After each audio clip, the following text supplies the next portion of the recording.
It may seem like the best way to get to some planet from Earth is to patiently wait for it to come as close as possible. Yeah, there it is. And then take off on a rocket pointed in the planet's direction. Whoa, bye Mom, see ya. Wait, why didn't this method work? First off, the planets, including our own, constantly move following their elliptical orbits at speeds of tens of miles per second. So your rocket kinda needs to be put in an elliptical orbit, right? Kinda like aiming a dart at a moving target, or throwing a surprise party for your friend. You don't want the surprise to come at the wrong moment. Also, when we send spacecraft to other planets, we want to use as little energy as possible.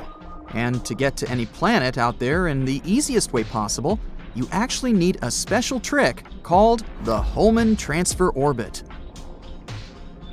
Let's say you want to travel to Mars. You have to wait until Earth and the red planet are in the right positions, so you don't get lost up there or run out of fuel somewhere halfway. Traveling there using a Hohmann transfer orbit would take about 259 days. That's because the transfer orbit between Earth and Mars takes 517 days to complete a full orbit, and the trip to Mars covers half of that orbit. Couldn't you just travel faster? Well, yeah, but that would waste way more fuel, which would make the launch more complicated, since the rocket would be too heavy. Basically, it would be like a dog biting its own tail. If you could travel at the speed of light, it would take you 12.5 minutes. Also, when your rocket finally gets to the other planet, it still needs to slow down to go into orbit around it, or even land on its surface. This means it will use more energy. But you can try to use as little as possible and maybe go with things such as parachutes or aerodynamic braking. It's kind of like if you were riding your skateboard and needed to stop. You wouldn't just crash into a wall. You'd use your foot or something to slow down gradually. Traveling to Venus is a bit quicker. It would take you about 146 days. That's not bad. But the problem is you'd still need to wait for about 2 years before coming back to Earth. That's necessary because the planets need to realign themselves properly so that the spacecraft can meet Earth's orbit when it returns. So, in total, a round trip to Venus would take around 2 years and 1 month, including the waiting time. And that waiting time wouldn't be that pleasant, considering that's the hottest planet in our solar system. Let's say you want to travel to Jupiter. How long will that take? It depends on a lot of things, mainly its position. Plus, how fast are you traveling? If you want to use the best technology we have right now, you should know that it took the fastest spacecraft ever built, NASA's New Horizons, just over a year to reach Jupiter. But keep in mind that the New Horizons mission was just a flyby. The spacecraft didn't actually go into orbit around Jupiter. If you wanted to stay in orbit and explore Jupiter up close, it would take way longer. So definitely not a weekend trip. Using the Hohmann transfer, you'd need several years to get to Jupiter. That's because a Hohmann transfer puts focus on transferring an object from one orbit to another. Jupiter is in a higher orbit than our home planet. So, to finish the transfer, your rocket would need to travel along a path that would take it past the orbit of our gas giant. So the rocket would need to speed up when it gets closer to Jupiter to avoid falling back towards the sun, and then slow down when it passes Jupiter to avoid flying off into space.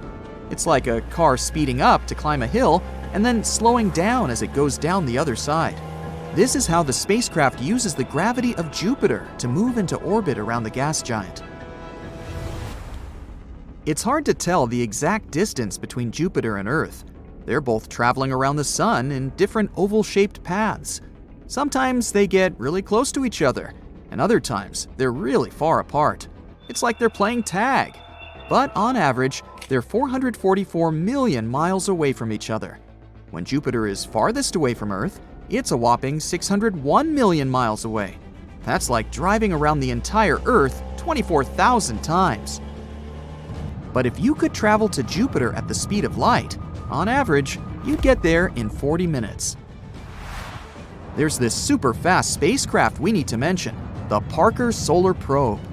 Imagine you're on a really fast roller coaster, moving at incredible speeds that are hard to fathom. The roller coaster would actually be our Parker Solar Probe. It's flying closer and closer to the Sun, breaking speed records along the way. During its 10th close flyby of the Sun in November 2021, the Parker Solar Probe managed to reach a top speed of more than 360,000 miles per hour. That's like traveling around the whole Earth in several minutes. And get this, when the spacecraft gets even closer to the Sun in December 2024, it's expected to reach a speed of 430,000 miles per hour. Yep, not a good idea to have a big lunch before this roller coaster. Now, let's say you're on the Parker Solar Probe and you want to take a detour to visit Jupiter.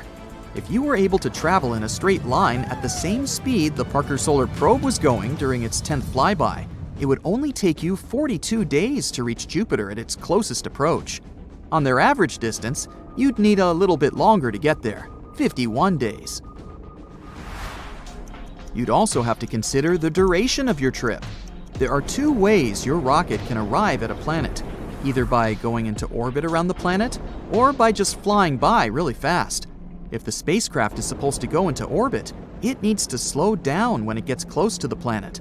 Imagine it gets captured by the planet's gravity and starts going around it.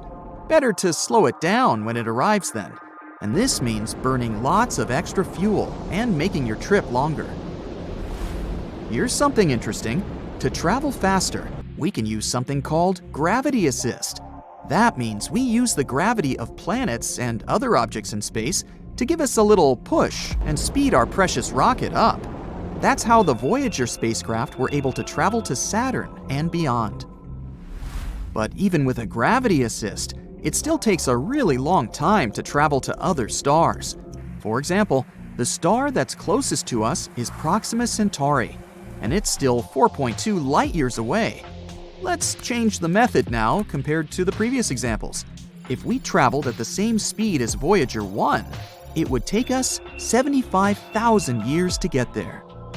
If you prefer to take a trip to Uranus, know that the distance goes up to 2 billion miles, depending on the spot where the planets are during their orbits. It took about 9.5 years for Voyager 2 to reach Uranus. But Uranus is cold, and as an ice giant, it doesn't even have a real surface to land on. Most of the planet is swirling fluids anyway. Not only would you have nowhere to land there, but your rocket would hardly even manage to pass through the atmosphere of Uranus unscathed. The temperatures and pressures are extreme up there and would just destroy your entire metal spacecraft.